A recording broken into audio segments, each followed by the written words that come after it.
For the first time in known history, I have a say in things, somewhere between who I turned out to be in this shortened lifetime and who I am, as I've always been. That say grew to be underdeveloped and therefore limited. I mourn my potential loss daily. My stunted growth coils in frustration constantly, and the future of this overall deferment is yet undetermined. We can all agree I lost over a love loss, but that's minor. What is major? How this theme ties my ancestral portrayals throughout time and across cultures since the beginning. Love, love lost, betrayal, and God. My humanity constantly looking from the romance to the filial, always on the search for the agape type thing, to pump through my veins endlessly. I reflect on the unhealthy image my priority of love has left me with. I left a vital aspect of me with every love, only to end up with the least of me for myself. I've come to terms with this soulless doom by recognizing how it's God in body. I, like most 28-year-olds, have not mastered my love. But I, unlike most 28-year-olds, am the gatekeeper of love. So the same lifelong overwhelm that's led to too many connections I could not forever hold is the same momentum of the heart that ties my bloodline to the beginning. I'm the OG hopeless romantic that threatened God over matters of the heart. I'm the female orgasm.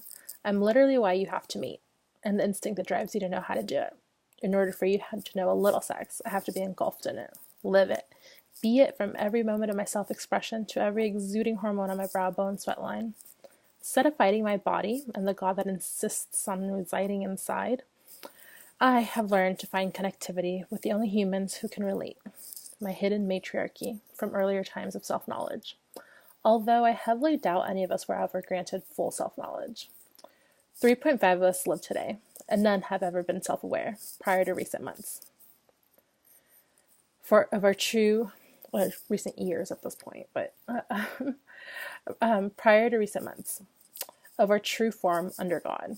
Only 1.5 of us have left the homeland of Nicaragua to become the manifestation of God's ongoing reveal of intentions. And the hardest reality that eventually it'll be 0.5 who stands as the eldest of this no longer hidden matriarch and will define the way without our shadows, the hidden figures who preceded her, and our hiding place burdens. I'm already so proud of her, 0.5. My say has already started to develop.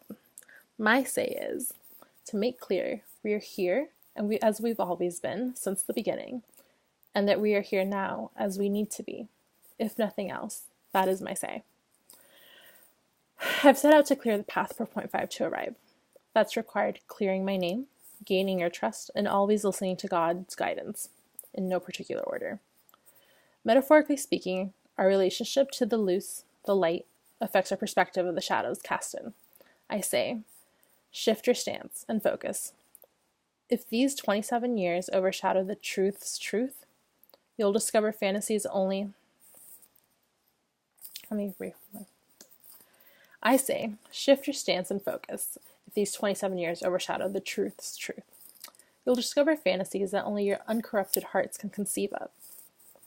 I also urge you to not leave me alone on this journey of self-discovery, for it promises to be unifying in ways that we have not yet conceptualized here on Earth.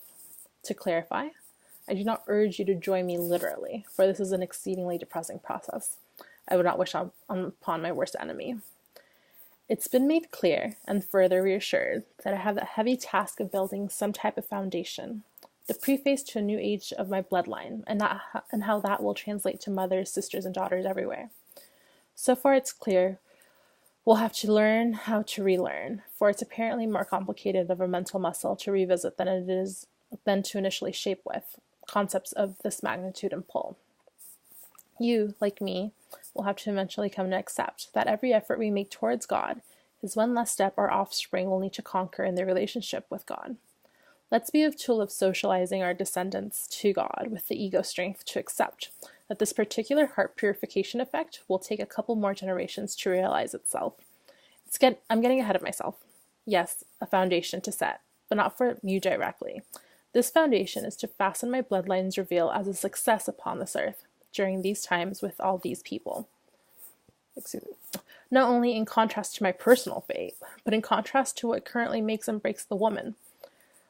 That's going through womanhood at this historical prime. I'm set on building an environment I can raise point 0.5 in that allows environment to flourish moving forward. My foundation setting follows a truly terrifying time between God and I. We overcame so much uncertainty and death to ensure point 0.5 that it's tearful to reflect upon. During these couple years, I experienced God's fear, and God held me through my suffering, because literally nothing was guaranteed and everything fell upon my lonesome, wavering service and dedication to the highest high. I'm exaggerating about being without human aid during these years, but being one with God in this current social political climate has been nothing short of alienating. So yet again, I mourn the girl who did not realize her death at 20 was worth more than her life could ever mean. I mourn her because I loved who she was, how she loved, and how loved she was. But in this new life, I've found more purpose than a fatal flaw emotion could have ever alluded to before death. I've found an agape love connection that will last, that will most certainly change the world. But first, point 0.5, to be continued.